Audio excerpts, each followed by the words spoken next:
The best of friends, worth more than gold. Give all the love a heart can hold. Me love మొత్తం ఈ రోజు ఫ్లోర్లో ఉంచారనుకుంటున్నా.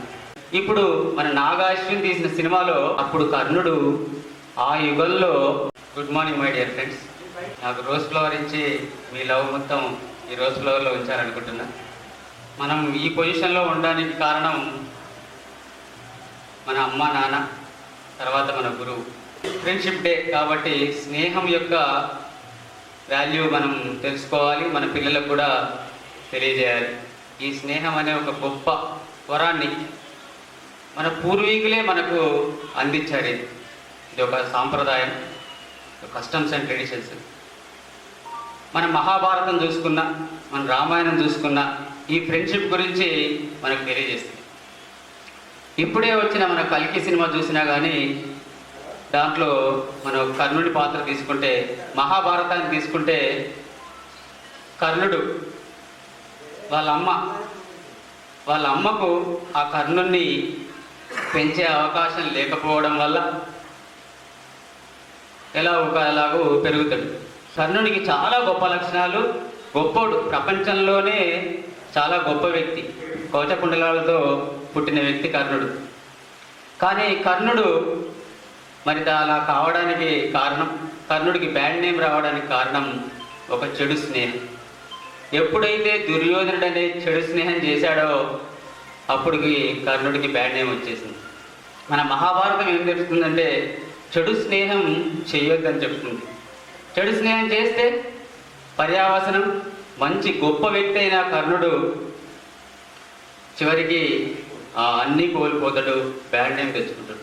అక్కడ వాళ్ళ అమ్మకు అతన్ని మంచిగా చూసుకునే అవకాశం లేదు. కాబట్టి అలా జరుగుండొచ్చని నా అభిప్రాయం. ఇప్పుడు మన నాగాశ్విన్ తీసిన సినిమాలో కర్ణుణ్ణి కల్కి అవతారం ఉన్న మదర్ని కాపాడే సీన్ ఒకటి తీశాడు. అంటే అప్పుడు కర్ణుడు ఆ యుగంలో తప్పు చేశాడు, ఆ తప్పుని ఇక్కడ సరిదిద్దుకుంటున్నాడేమో అని నాకు ఆ సీన్లో అనిపించింది. అతను తీసిన సీను చాలా గొప్పగా ఉంది. అశ్వత్థామ కొన్ని తప్పులు చేస్తాడు అక్కడ, ఇక్కడ కర్ణుడు అక్కడ తప్పు చేశాడు. కానీ ఇక్కడ అన్ఎక్స్పెక్టెడ్లీ ఆ సీన్ డిజైనింగ్లోనే కర్ణుడు ఆ మాతని కాపాడుతాడు, అంటే అక్కడ కృష్ణుడిని కాపాడుతుంది. సో తర్వాత ఎపిసోడ్లో ఆ డైరెక్టరు కర్ణుడు మంచివాడయ్యి, కర్ణుడు మంచిగా ఉంటే సెకండ్ పార్ట్ హిట్ అవుద్ది.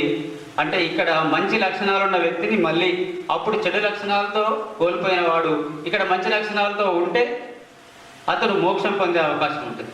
ఈ కర్ణునికి ఇంకొక జన్మ ఉంది, కానీ మనకు మాత్రం అలాంటి జన్మ లేదు. అందుకే మనం ముందే మంచి ఫ్రెండ్షిప్ చేస్తే బాగుంటుందని ఈ మిత్రులకు మనవి చేస్తున్నా. అదే కాకుండా మనం రామాయణం తీసుకుంటే, రామాయణం ఎందుకు హిట్ అయింది, రామాయణం ఎందుకు సక్సెస్ అయింది, రాముడు ఎందుకు సక్సెస్ అయ్యాడు, రాముడు ఎందుకు మంచివాడయ్యాడు అంటే ఇక్కడ రాముడు మంచివారితో, అంటే మంచి ఒక మిత్రుడిని పొందిండు. ఆ మిత్రుడు ఎవరంటే హనుమంతుడు. ఇక్కడ హనుమంతుడు రాముడు మంచి మిత్రుడు అవడం వల్ల సీతామాతని పొందడం జరిగింది. నేను తల్లిదండ్రులకు ఒకటే విజ్ఞప్తి చేస్తున్నా, పిల్లల్ని మనకు అవకాశం ఉంది, అప్పుడు కుంతీదేవికి అక్కడ అవకాశం లేదేమో, కానీ మనకిక్కడ అవకాశం ఉంది, మన పిల్లల్ని మంచిగా పెంచే అవకాశం ఉంది. కాబట్టి మనం ఈ సెల్ ఫోన్లకు, కొన్ని వ్యసనాలకు దూరంగా ఉండి మన పిల్లల్ని సక్రమమైన మార్గంలో నడిపిస్తూ మంచి స్నేహం ఉంటే, ఇగో రామాయణంలో ఒక రాముడు హనుమంతుల్లాగా మీరు సమాజంలో ఉన్నత స్థానంలో ఉండొచ్చు, మన సమాజ అభివృద్ధికి మీరు తోడ్పడవచ్చు అని మనం చెప్పే అవకాశం ఉంటుంది.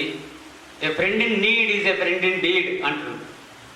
మనకు ఫ్రెండ్ ఎప్పుడు మన వెన్నంటే ఉంటాడు. మనకు టీచర్ కూడా, teacher is a visible God, he gives invisible hand. Teacher మనకు కనపడడు కానీ ఎప్పుడు మన ఇంటే ఉంటాడు.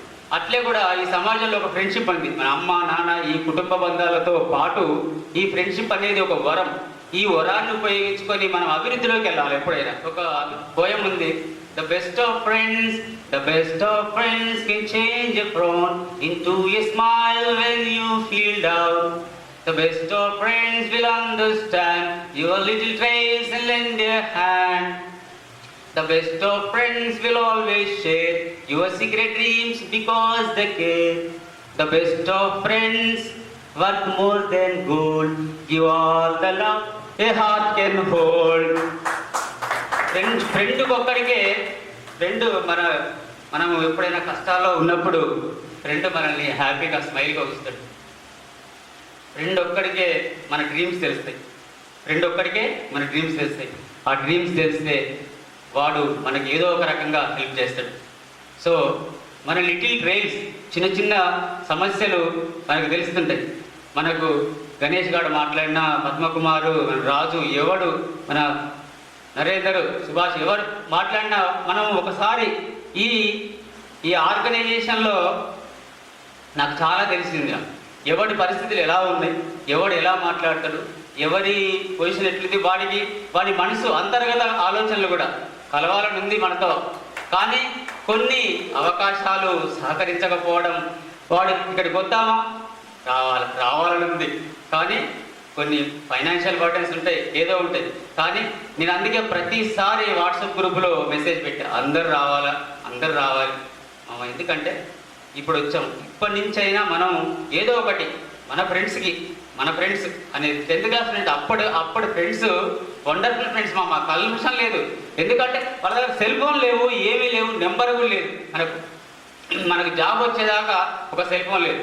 ఇప్పుడు జాబ్ కాదు, కరోనాలో వాడు 3rd క్లాస్ అయితే వాడికి సెల్ ఫోన్ ఇచ్చేస్తాను, వాళ్ళ లైఫ్ని స్పాయిల్ చేస్తాను. మన లైఫ్ ఇలా డెవలప్ కావడానికి ప్రధాన కారణం సెల్ ఫోన్లు ఇవి లేవు.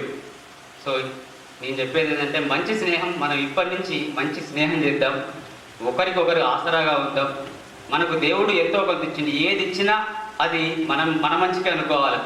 ఇప్పుడు మన ఫంక్షన్ హాల్ బుక్ చేయడానికి నిన్న నైట్ వచ్చినప్పుడు అక్కడ ఈ ఫంక్షన్ హాల్ వేరే బుక్ అయింది, ఆ పక్కన చేసుకోవాలంటే మస్తు బాధపడ్డాం. కానీ అంతకంటే గొప్ప ఫంక్షన్ హాల్ మనకు దొరికింది. అంటే మన లైఫ్లో ఏది జరిగినా మన మంచికే అని ఒక పాజిటివ్ దృక్పథంతో పోస్తే 100% మనం సక్సెస్ అవుతామని, మన ఫ్రెండ్షిప్, మన సమాజం ఎప్పటికీ బాగుండాలని కోరుకుంటూ నాకు ఈ అవకాశం ఇచ్చిన మిత్రులందరికీ ధన్యవాదాలు తెలియజేస్తూ ముగిస్తున్నాను.